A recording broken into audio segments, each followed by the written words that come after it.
మళ్ళీ అబద్ధం.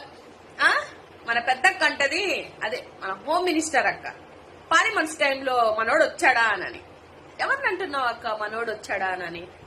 First of all నువ్వు మాట తీరు మార్చుకోవాలి. రెండోది, ఆయన వచ్చారు, పరామర్శించారు, ₹1,00,00,000 కంపెనీతో సంబంధం లేకుండా జనాలకు ఇచ్చినటువంటి వ్యక్తినా నువ్వు అని మాట్లాడుతున్నావు. మీరేదో వచ్చి తూతుమంత్రంగా చూసి కంపెనీ ఇచ్చేస్తుందని చెప్పేసి వెళ్ళిపోయారు. ఇప్పటికి కూడా డబ్బులు ఇచ్చారో నాకు తెలియదు. ఎప్పుడైతే జగన్మోహన్ రెడ్డి గారు మీకు గడువు ఇచ్చి 1 వీక్ లో ఇవ్వకపోతే నేను ధర్నా చేస్తాను, నేను వచ్చాను చెప్పగానే తక్కువని చెక్కులు ఇచ్చారో లేదో నాకు తెలియదు. చెక్కులు ఇవ్వడం కాదు, ఎవరైతే బాధితులు ఉన్నారో వాళ్ళ అకౌంట్లు డబ్బులు పడకపోతే జగన్మోహన్ రెడ్డి గారు చెప్పిన విధంగానే ధర్నాకి సిద్ధమవుతాం మేమంతా. నిజంగా మనోడు కాదు, మా ఓడు, మా ప్రజలు బాగు కోరేవాడు జగన్మోహన్ రెడ్డి గారు.